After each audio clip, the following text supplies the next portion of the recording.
Flashback 5.4, Penetrating the Church of Midnight. It was time to execute Operation Soup Kitchen. We collected our gear. Each of us had a backpack and a duffel bag to carry additional gear, as well as our utility belts with gadget bags and Bowie knives. And now we had pistols. We kept our utility belt bags, knives, guns, body armor, etc. in the duffel bags. The backpacks were loaded with consumables, like food, drinks, snacks, and random things that we might want to bring along, but not necessarily carry with us. Per our plan, Tiny parked a few blocks from the Church of Midnight in an alley. We left our duffel bags and backpacks with Tiny in his dark tinted window, black van, with the fiery, blazing taxis logo across its sides. Yes, Tiny's car was not particularly inconspicuous.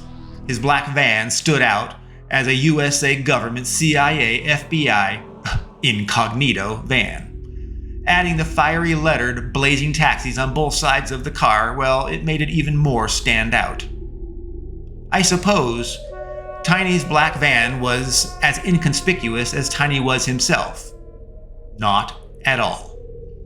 We might as well be driving around in the Batmobile, once anyone knew who we were. Anyway, as I said, Tiny delivered us to our designated drop-off alleyway. We approached the Church of Midnight's rear side, where the soup kitchen offered food to its patrons through an exposed serving window in the side of the building. There was a fixed, awning-covered area with weather-worn wooden campground-like table benches for people to eat their free meals at, or sit and rest a while.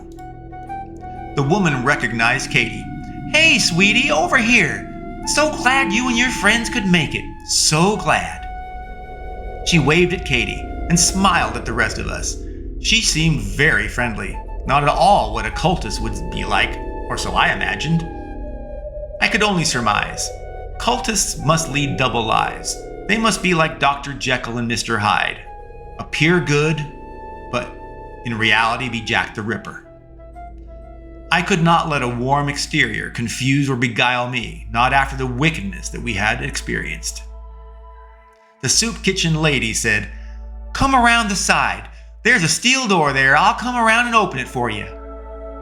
We walked over to the side of the building, right up to the steel door the woman specified. Moments later, it clanked and it opened.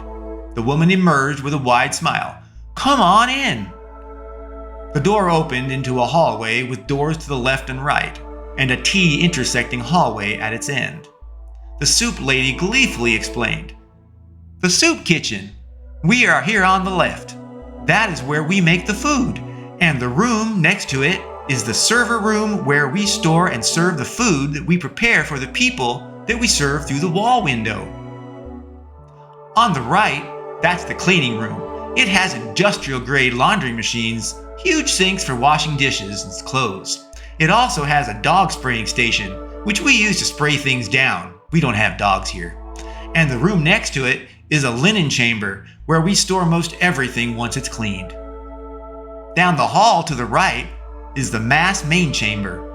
Children care in Sunday school for kids that are too young for regular attendance.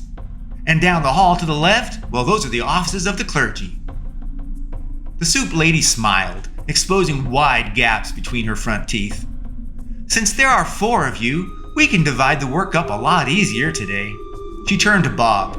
You're on linen and dishwashing duty. Just keep the machines running and wash the dishes in between. The dishes never stop. They will just keep on coming and going. Just do it all day long." She smiled at Katie. "Sweetie, you're with me. You'll be at the soup window serving up the food." She pointed at Deputy Taylor. "You look tough and strong. You can prepare the food."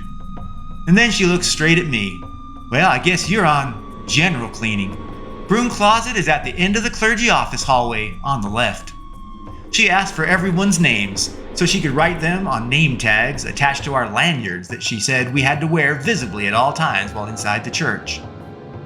We used our aliases, and she assigned the job.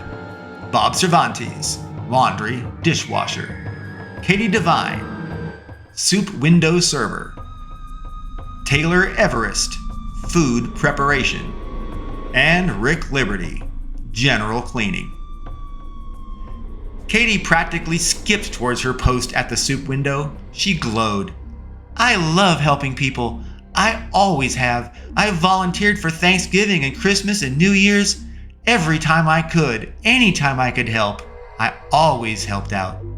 The soup lady smiled. "Sweetie, I bet you did. You're such a fine young lady." Katie practically swooned with being complimented and praised, seemingly just for being a good person. It made me think maybe she had not been complimented or praised much in her life. Bob grumbled as he entered the room to the right. "Travel across the world to wash dishes. Great." Deputy Taylor threw her hair back. "Let's get this party started. What is on the menu today?" She marched through the left door into the kitchen and she quipped, "Chef Taylor on duty." I stood there, confused looking. I had no idea where general cleaning was supposed to go. The soup lady recognized my bewilderment. "You need to go to the broom closet. Remember? It's down the hallway to the left. Just go down this hallway, go left. At the end, on the left, again, you're going to see a door. That's a broom closet. Just get yourself a broom and eventually a mop and bucket. The church is big. There's a lot of ground to cover. Have fun, honey." She cheered me on to go for my grand job of broom and mop duty.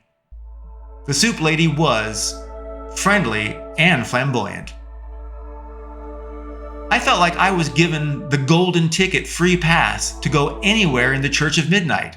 General cleaning meant that I had to clean literally everywhere, which meant I had the privilege to go anywhere I wanted.